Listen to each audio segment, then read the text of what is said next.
The sky above Houston was clear on that summer day in 2157. Commander John Wright sat at his control station in the North American Space Defense Coalition headquarters, sipping his third coffee of the morning. He nearly spilled it when the alert sounded. "Sir, we're detecting unusual energy signatures near Jupiter's orbit," said Lieutenant Amy Peters, her eyes fixed on her screen. "Nothing like our ships or satellites." Wright put down his cup. "How many objects?" "At least 7, sir. Large ones." This was the moment humanity had both hoped for and feared. They were not alone. Within hours, scientists Lisa Morgan and Alan Fisher at NASA's Deep Space Communications Center confirmed the readings. The objects were ships, massive ones, and they were moving toward Earth in a controlled formation.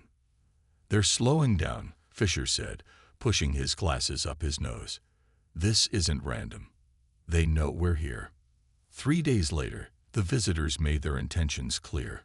A signal reached every major communications center on Earth simultaneously.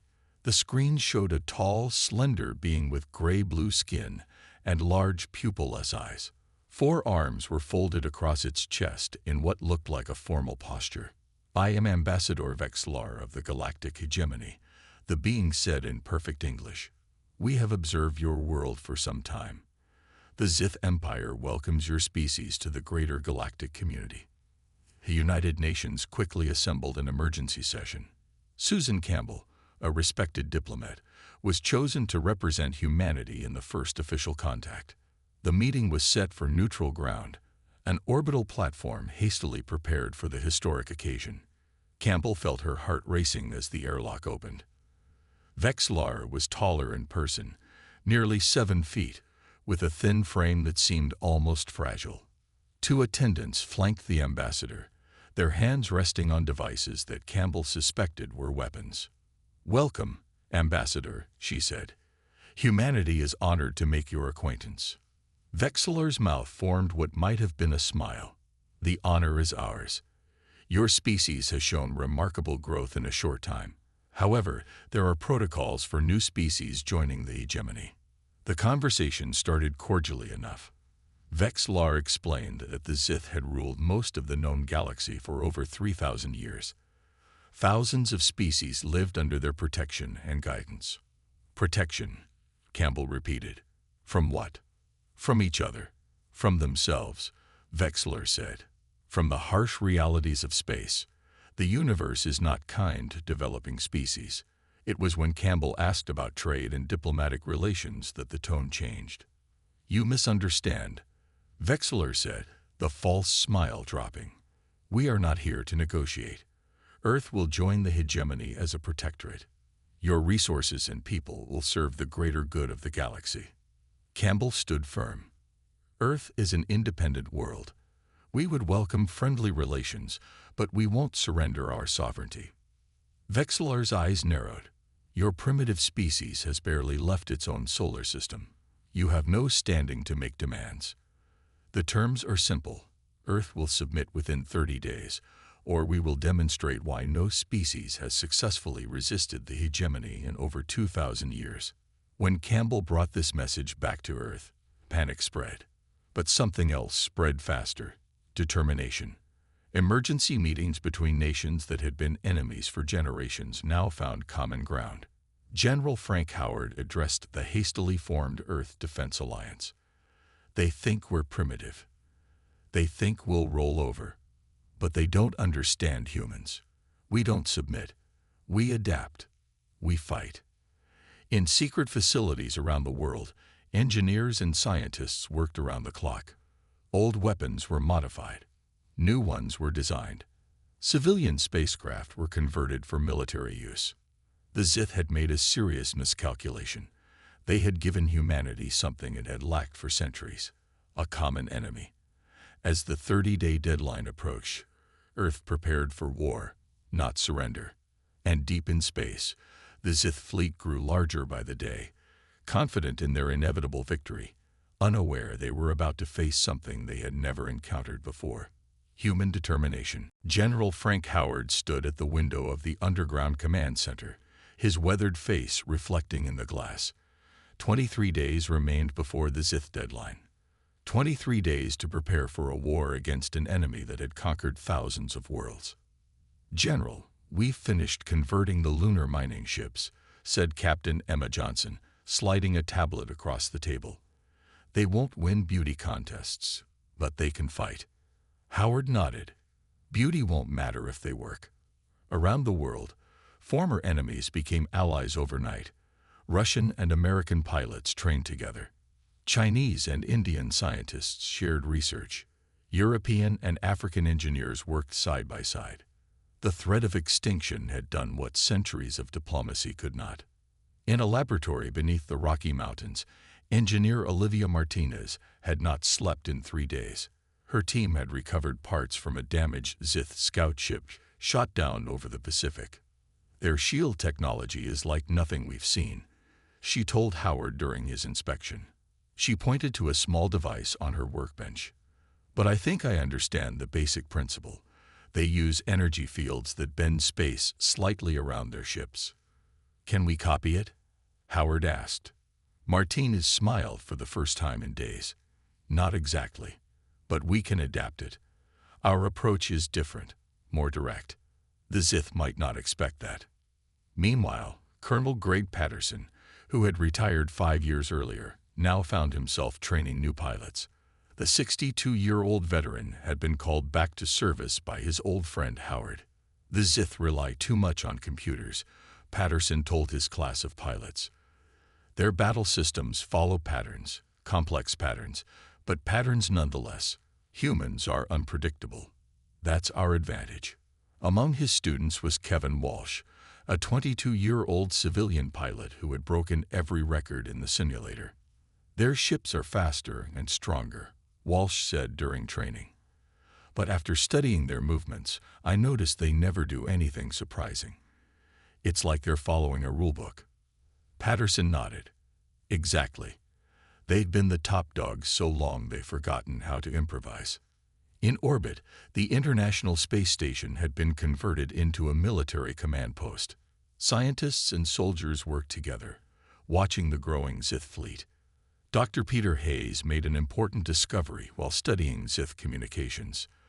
"Their neural structure is different from ours," he reported to Susan Campbell, who now served as Earth's chief diplomat.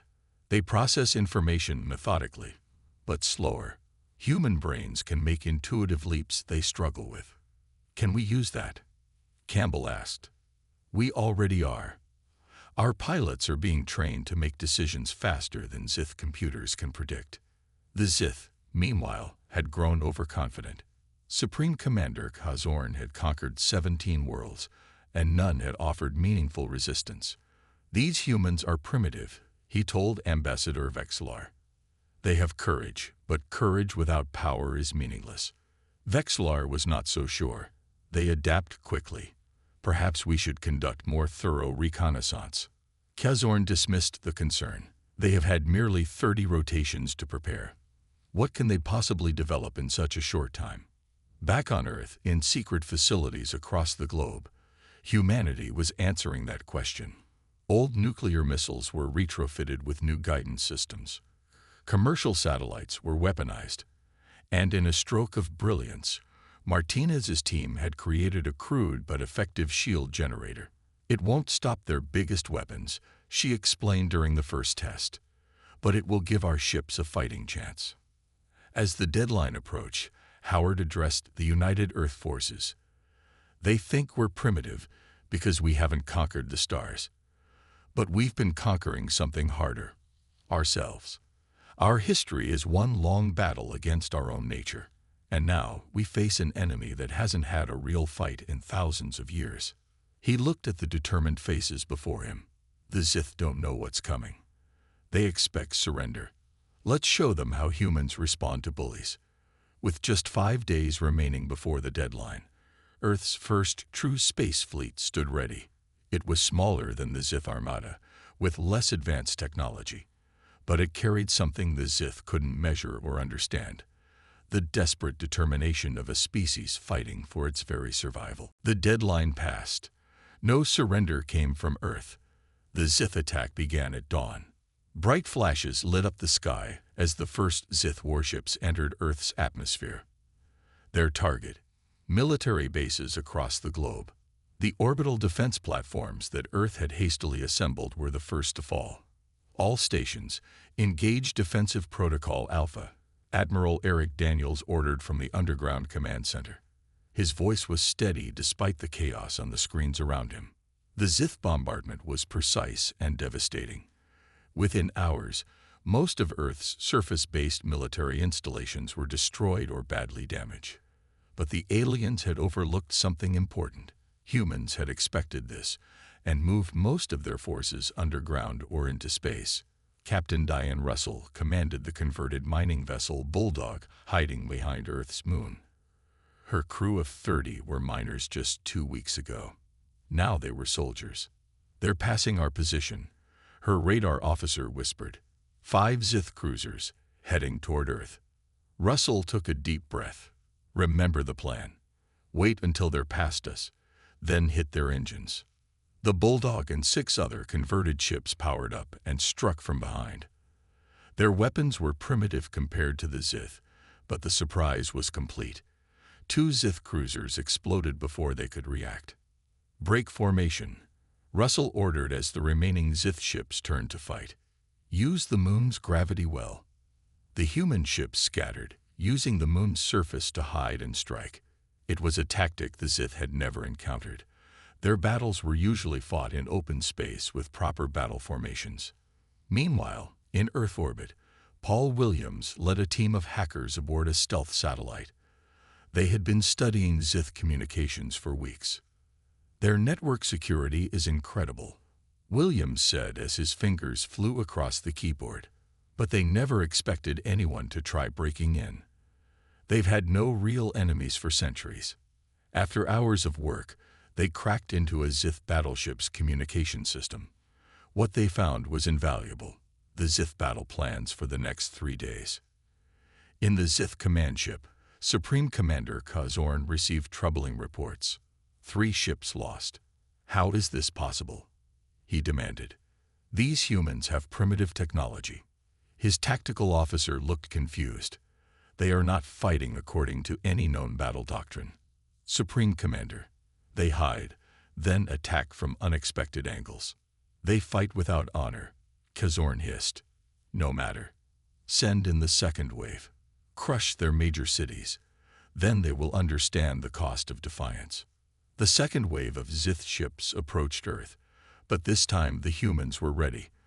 Fighter squadrons launched from hidden bases in the Amazon and Siberia. They were smaller and less powerful than Zith fighters, but their pilots flew with a creativity that baffled the enemy. "They're not following any pattern," a Zith squadron leader reported.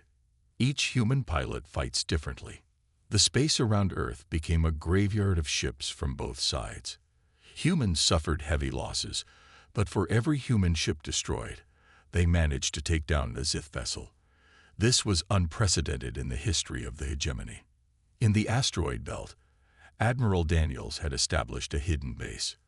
From here, small, fast attack ships darted out to ambush Zith supply lines. "We can't match them in open battle," he told his officers, "but we can bleed them, make them pay for every inch of space." After 2 weeks of fighting, the Zith War Council convened an emergency meeting. This was supposed to be a simple conquest. Council member Drazer said, "Why do these humans resist so fiercely? Do they not understand they cannot win?" Kazorn's image flickered on the communication screen. "They use unpredictable tactics. Our battle computers cannot anticipate their movements." For the first time in 1,000 years, the Zith faced an enemy that wouldn't surrender or be easily defeated. What had begun as a simple conquest was becoming a real war. On Earth, despite the destruction, morale remained high. Humans had bloodied the nose of the galaxy's greatest power. The fight had just begun. 6 months into the war, Earth lay wounded but undefeated. Cities burned, but underground bases hummed with activity. The Zith had expected a quick victory. Instead, they found themselves in the longest conflict their empire had faced in over 1,000 years.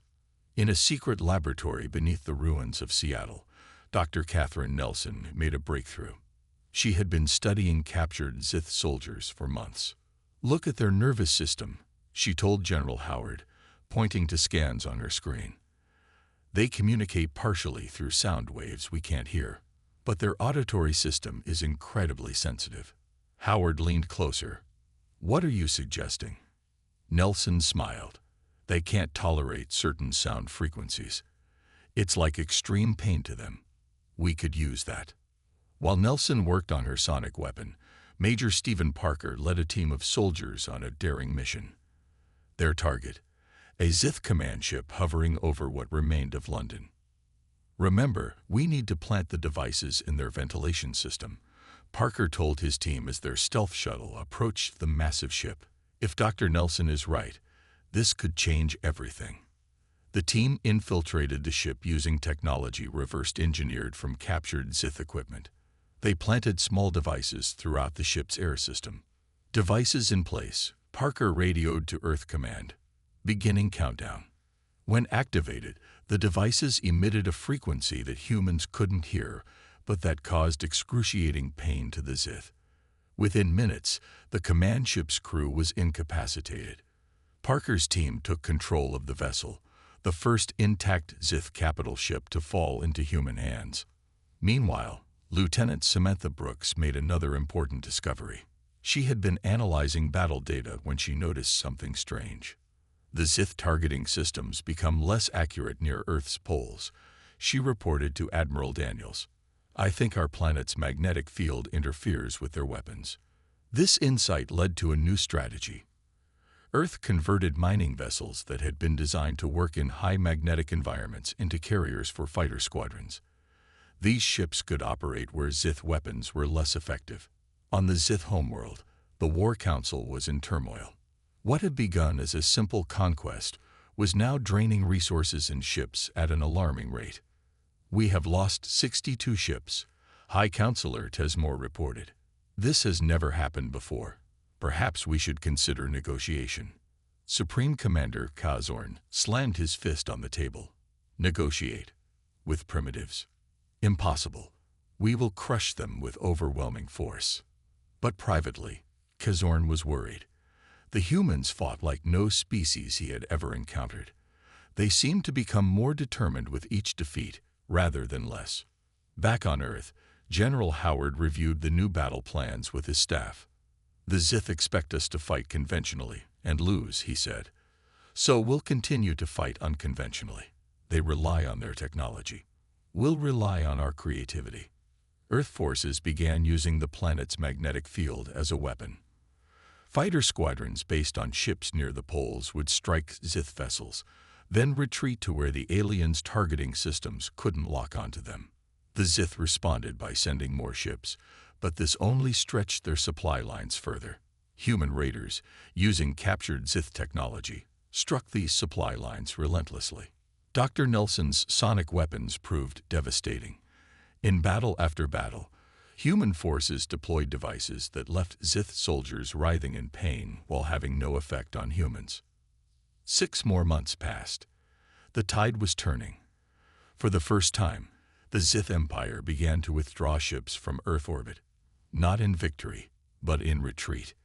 In his underground office, General Howard allowed himself a small smile as he reviewed the latest battle reports. "They came here thinking we were primitive," he told Captain Johnson. "Their biggest mistake was giving us time to learn." On the Sith homeworld, Emperor Xalthun summoned his war council. For the first time in his 300-year reign, he faced a decision he never imagined would be necessary. "I will personally take command of the Earth campaign," he announced.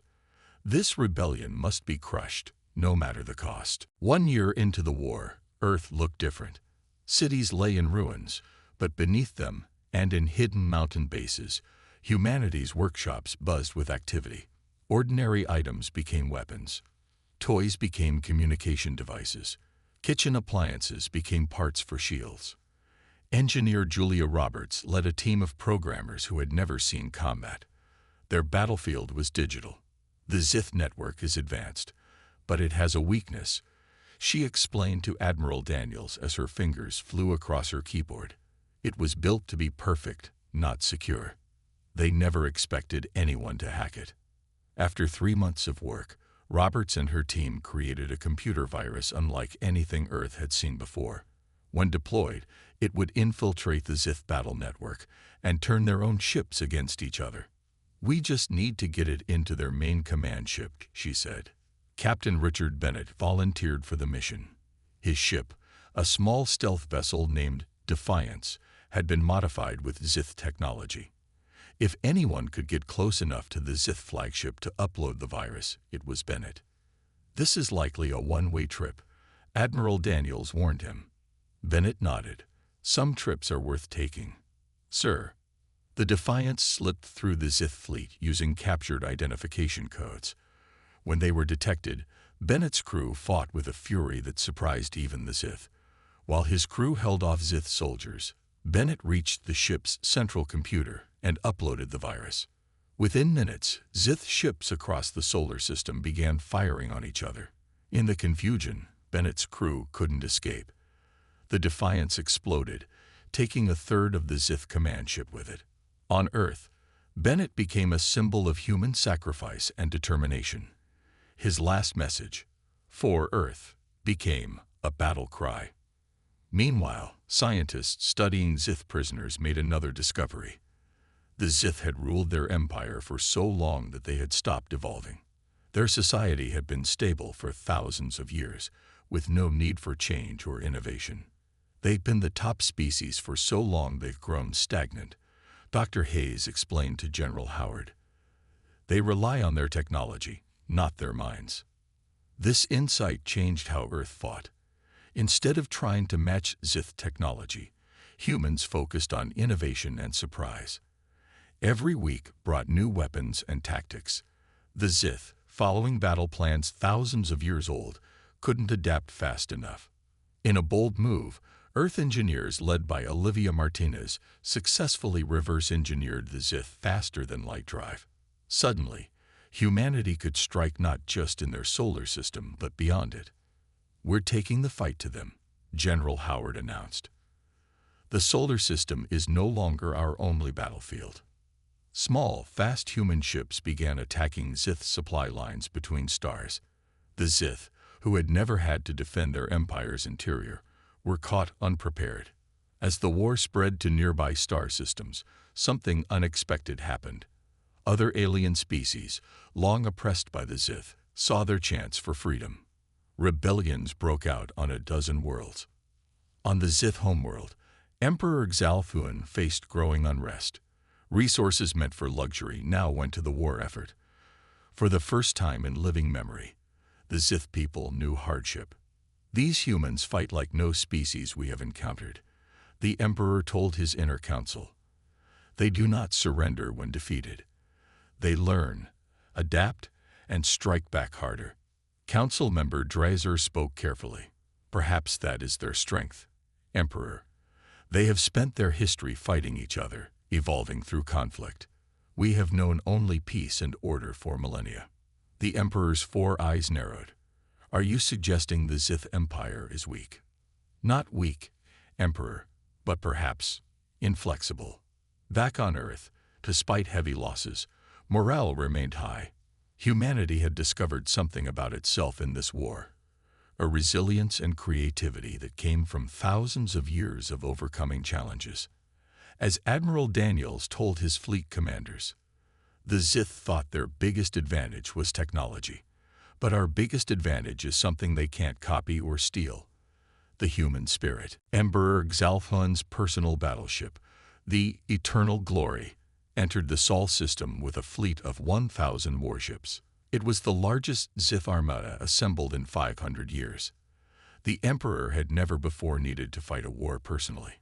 Now, his reputation and the future of the hegemony depended on crushing these troublesome humans. "All ships prepare for final assault," the Emperor commanded.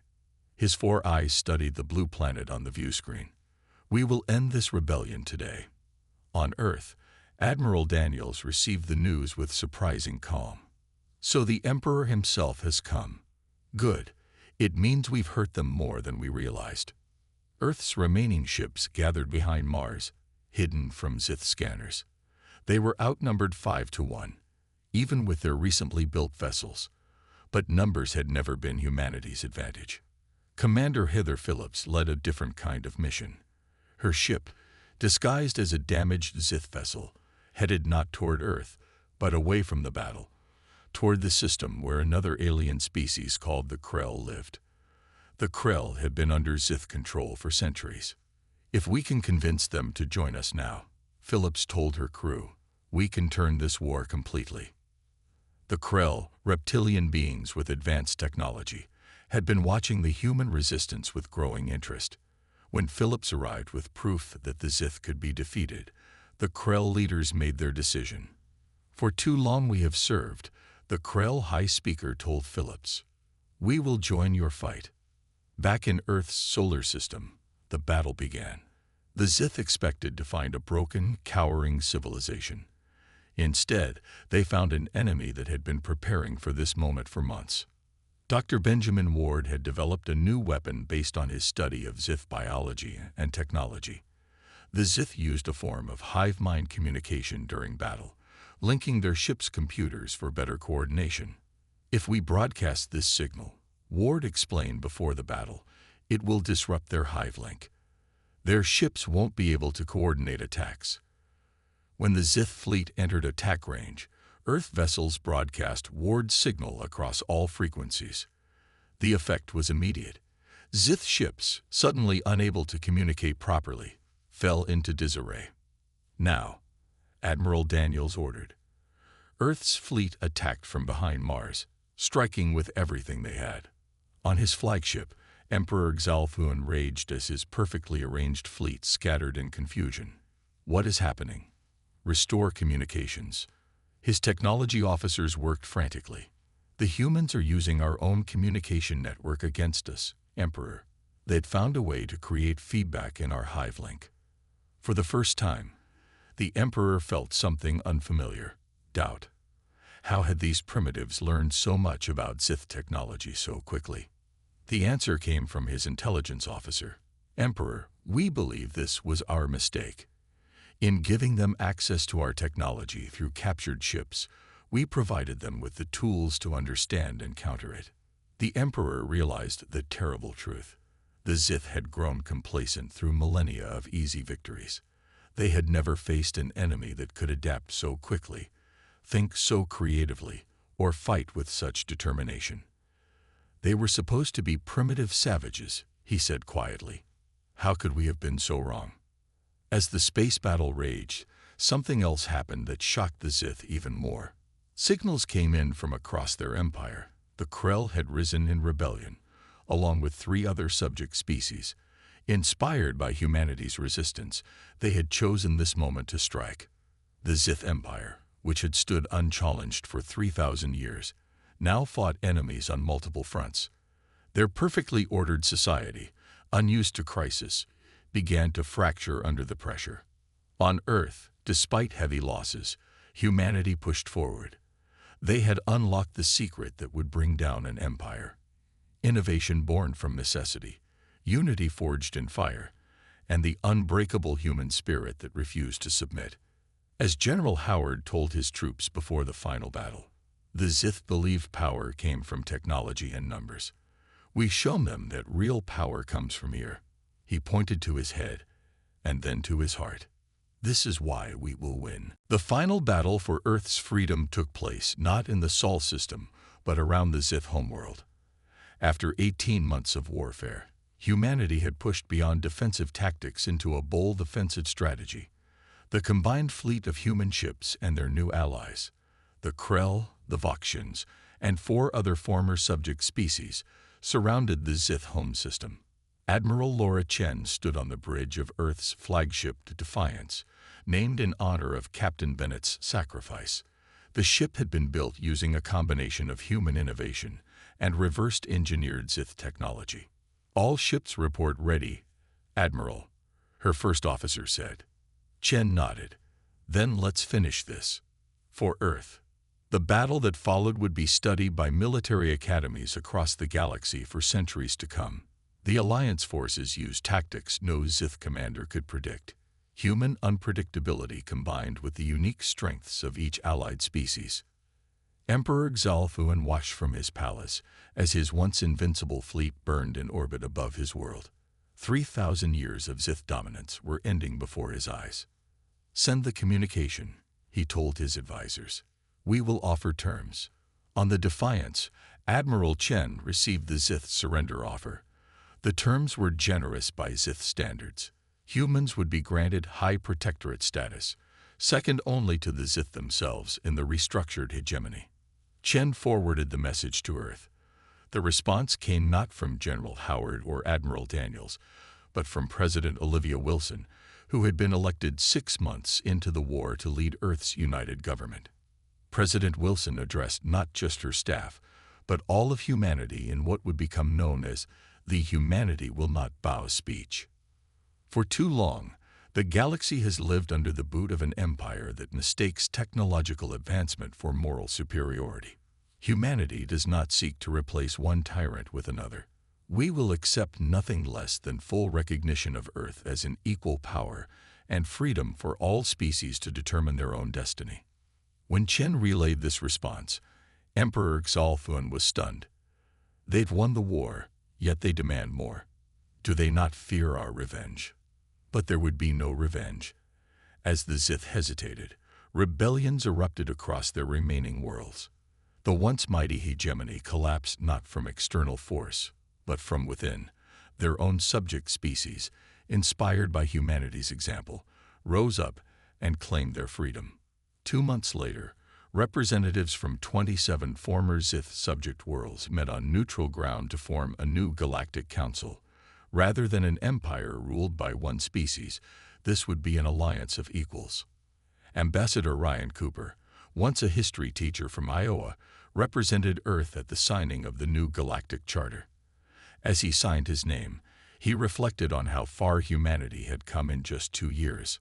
"Earth is honored to join this council," Cooper told the assembled delegates. "We bring with us not superiority of weapons or technology, but the unique human gifts of adaptability, creativity, and determination." The Sith, now just one member among many in the new council, were represented by Tez Moore, who had advocated for peace from the beginning. The Sith Empire made many mistakes in our long history. Tez Moore admitted to Cooper after the ceremony. "But none greater than underestimating humans. We saw your limited technology and assumed you were primitive. We failed to recognize that true advancement comes not just from technological progress, but from the strength of spirit." 10 years later, a new generation of Sith students read from history texts that told the story of the war. The final paragraph became famous throughout the galaxy. "The greatest empire in known history fell not because of superior weapons or numbers, but because they encountered a species whose strength they could not measure.